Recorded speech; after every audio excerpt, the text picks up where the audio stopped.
مسلمان ممالک کی مدد میں پاکستان نے ہمیشہ پہل کی ہے۔ مجھے ہنسی آتی ہے جب میں احمقوں کو یہ کہتے سنتا ہوں کہ پاکستان کیوں فلسطین کی مدد کو نہیں جا رہا، پاک فوج کیا کر رہی ہے، یہ اسلحہ گولہ بارود کس لیے وغیرہ وغیرہ۔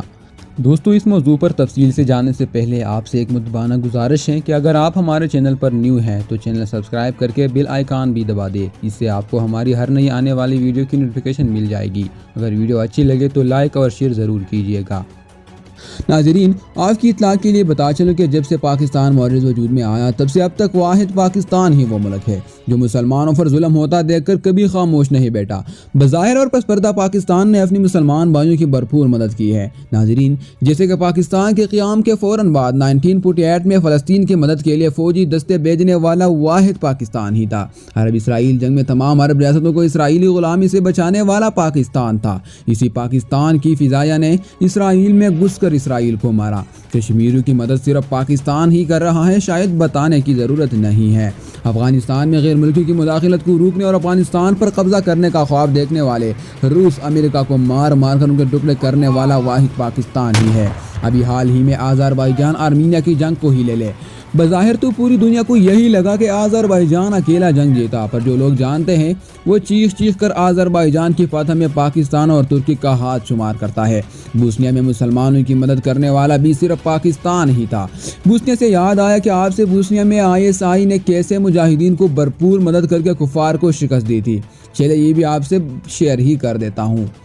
جنرل جاوید ناصر کا نام شاید آپ نے سن رکھا ہو۔ یہ وہ انسان ہے جس نے بوسنیا کے ہزاروں مسلمانوں کو نسل کشی سے بچایا اور بوسنیا میں ڈرانے والے سربین آرمی کو شکست دی۔ محترم ناظرین و سامعین، افغانستان میں روس کی شکست کے بعد متحرک مسلح گروہوں میں صلح کروا کر فتنے فساد کو ختم کروایا۔ اتنے عظیم کام کرنے والا یہ شخص دنیا کا سب سے منظم خفیہ ایجنسی ISI کا سابق سربراہ جنرل جاوید ناصر ہے۔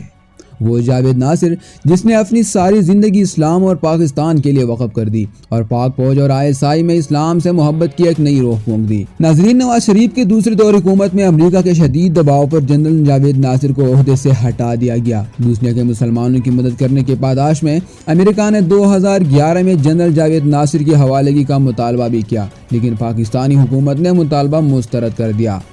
7 جولائی 1995 میں بوسنیا کے مسلمانوں کے لیے تاریخ دن یوگوسلاویا کے خاتمے کے بعد کرۂ ارض پر بوسنین مسلمان، سرب اور کروشین پر مشتمل بوسنیا وجود میں آیا، جس کو امریکہ اور یورپی کمیونٹی نے تسلیم کیا۔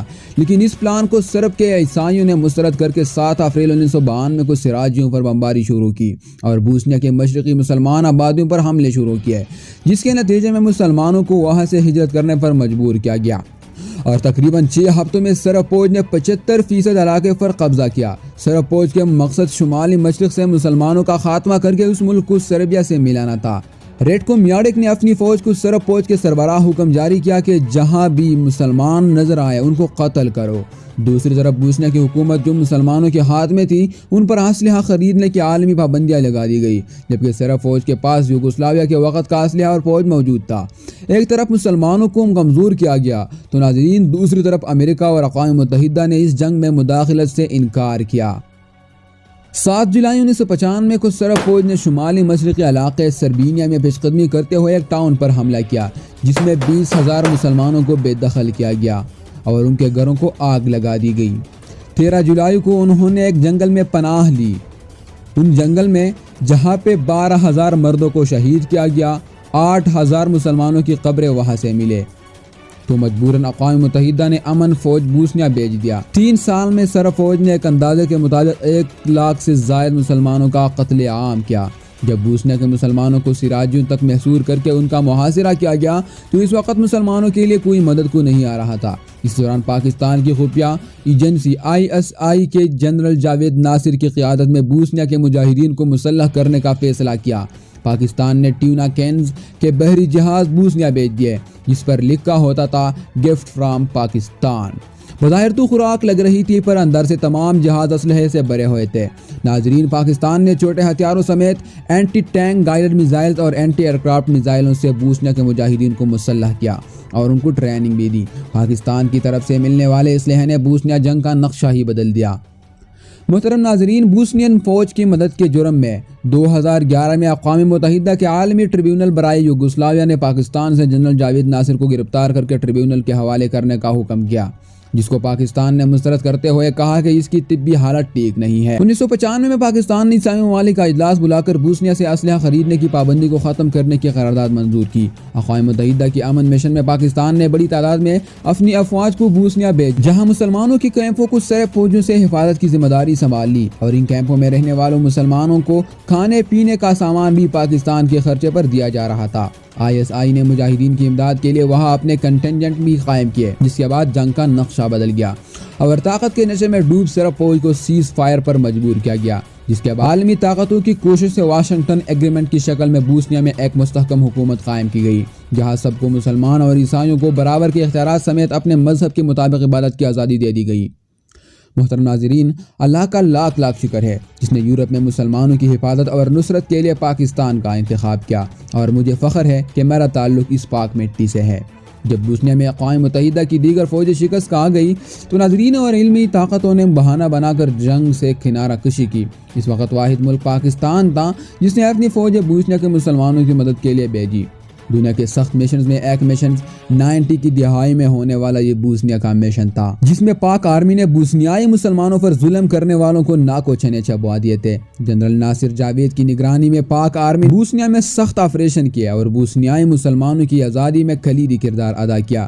اس لیے بوسنیا کے مسلمان پاکستان اور پاک آرمی کی عزت آج بھی کر رہے ہیں اور جنرل ناصر کو وہ اپنا ہیرو مانتے ہیں۔ دوسری طرف صومالیہ میں جب مسلمانوں پر دہشت گردوں کا گھیرا تنگ ہوا تھا اور امریکہ اور امن پسند تنظیمیں بہانے بنا رہے تھے، اس وقت پاکستان واحد ملک تھا جس نے صومالیہ میں اپنی فوجیں بھیجے اور صومالیہ کے مسلمانوں کو دہشت گردوں سے آزادی دلائی۔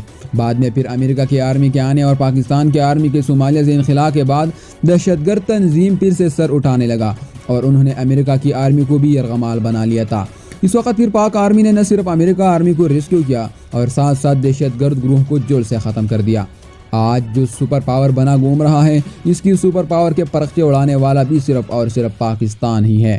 اسرائیل کو سینہ تان کر آنکھوں میں آنکھیں ڈال کر مارنے والا بھی صرف پاکستان ہی ہے۔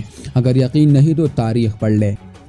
محترم ناظرین، کسی ملک نے اسرائیل سے جنگ نہیں کی اور جنہوں نے یعنی کہ عربوں نے کی، ان کی مدد کرنے پاکستان اگلی صفوں میں موجود تھا اور ایک شیر کی مانند داڑ رہا تھا اور پوری دنیا کو پیغام دے رہا تھا۔ پاکستان بے شک کتنی ہی مشکلات، افراتفری اور عالمی پابندیوں کا شکار ہو، پاکستان کبھی بھی اپنے مسلمان بھائیوں کو اکیلا نہیں چھوڑتا اور نہ ہی چھوڑے گا۔ آپ پوری دنیا کے اسلامی ممالک گھوم لے، آپ کو واحد پاکستان نظر آئے گا جو ایٹمی طاقت کا حامل ہے۔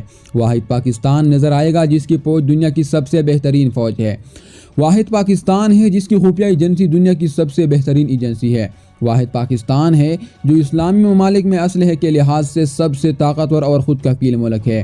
واحد پاکستان ہے جو چاروں اطراف سے دشمنوں سے گھرا ہوا ہے اور تنہا سب کا مقابلہ اکیلا کر رہا ہے، اور جہاں کوئی مسلمان پاکستان کو آواز لگاتا ہے، پاکستان لبیک کہتا ہوا پہنچ جاتا ہے۔ افغانستان سے روس اور امریکہ کو مارنے والا اور افغانستان میں امن لانے کا خواہاں پاکستان، عربوں کو اسرائیلی قبضے سے بچانے والا پاکستان، ایران کی مدد کرنے والا پاکستان، سعودیہ ایران اختلافات ختم کرنے کی کوشش کرنے والا پاکستان، تمام اسلامی ممالک کو متحد کرنے کی واحد کوشش کرنے والا پاکستان اور ترکی۔ تو محترم ناظرین، تنقید کرنے سے پہلے مطالعہ ضرور کر لیا کرے۔ اگر فوج کی طاقت نہیں بن سکتے تو کمزوری بھی مت بنے، اپنی فوج کو ہمیشہ سپورٹ کرے، کیونکہ پاک فوج آپ کی بے انتہا اور بے تکی تنقید، الزامات اور طعنوں کے باوجود اپنا کام جاری رکھے ہوئے ہیں۔